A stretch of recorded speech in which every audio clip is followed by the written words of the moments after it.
বিশ্বনবী সাহাবাদেরকে জান্নাতের পাগল বানিয়েছেন। বদরের ময়দানে এই পাশে কোরাইশ, এই পাশে মুসলমানেরা। বিশ্বনবী জ্বালাময়ী ভাষণ দিলেন, বললেন কুমু ইলা জান্নাতিন আরদুহাস সামাওয়াতি ওয়াল আরদ উইদ্দাত লিল মুত্তাকিন। ও আমার সাহাবারা, ওই জান্নাতের দিকে ছোট, যেই জান্নাত আকাশ জমিন বিস্তৃত। তোমরা দেখতে পাচ্ছ এটা বদরের ময়দান না, এটা আল্লাহর জান্নাত। আওয়াজ করে পড়েন আল্লাহু আকবার। বিশ্বনবী বললেন ছোট ওই জান্নাতের দিকে, যে জান্নাতের বিস্তৃতি আকাশ জমিন বিস্তৃত। বিশ্বনবীর এই কথা শোনার পরে এক আনসারী সাহাবী সাইয়েদনা উমাইর ইবনুল হুমাম রাদিয়াল্লাহু তাআলা আনহু খেজুর খাচ্ছিলেন। তিনি বিশ্বনবীর দিকে তাকিয়ে কথা শুনছেন আর খেজুর খাচ্ছেন। যখন বিশ্বনবী বললেন জান্নাতের দিকে ছোট, যে জান্নাত আকাশ জমিন বিস্তৃত, বিশ্বনবীর কথা শোনা মাত্র সাইয়েদনা উমাইর ইবনুল হুমাম বললেন বাহ বাহ। কি বললেন? বাহ বাহ, মানে চমৎকার, মাশাআল্লাহ, চমৎকার। আমরা ইদানিং কালে চমৎকার কিছু দেখলে ইংরেজিতে বলে ফেলি না ওয়াও ওয়াও, বাহ বাহ, মাশাআল্লাহ।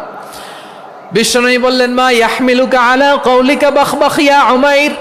ও উমাইর, আমার এই কথা শুনে তুমি কেন বললা বাহ বাহ, চমৎকার চমৎকার কেন বললা? সাইয়েদনা উমাইর ইবনে হুমাম রাদিয়াল্লাহু তাআলা আনহু বললেন ইয়া রাসূলুল্লাহ, আপনার এই কথা শুনে আমি বড্ড খুশি হয়েছি, আর আমি প্রত্যাশা করছি আমি যদি ওই জান্নাতের মালিক হতে পারি তাহলে কতই না ভালো হতো। সুবহানাল্লাহ বলেন। বিশ্বনবী বললেন ছোট ওই জান্নাতের দিকে, যে জান্নাত আকাশ জমিন বিস্তৃত। আপনার এই চমৎকার মুখনিসৃত কথা শুনে আমার হৃদয়ের মধ্যে জান্নাতি হওয়ার বাসনা জেগে উঠলো, এজন্য বলেছি বাহ বাহ, আমি যদি ওই জান্নাতে যেতে পারতাম কতই না ভালো হতো।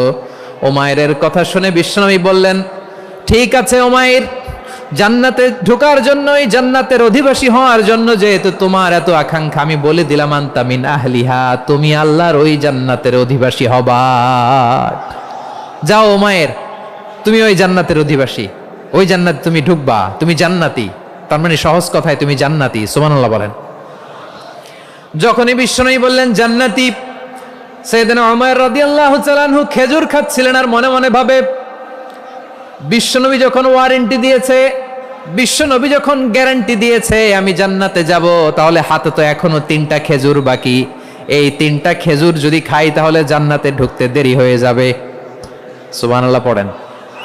হাতে কয়টা খেজুর? 3টা খেজুর। বিশ্বনবী বললেন উমাইর আনতা মিন আহলিহা, তুমি ওই জান্নাতের অধিবাসী, তুমি জান্নাতি।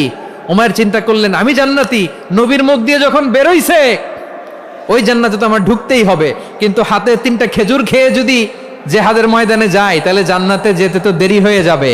এই চিন্তা আসা মাত্রই খেজুর 3টাকে তিনি ছুঁড়ে মারলেন, তলোয়ার বের করে আল্লাহু আকবার বলে বদরের ময়দানে ঝাঁপিয়ে পড়লেন। আল্লাহর শত্রুদেরকে কচুকাটা করে এক পর্যায়ে শাহাদাতের সুধা পেয়ে নিজেও জান্নাতি হয়ে গেলেন। পড়েন সুবহানাল্লাহ।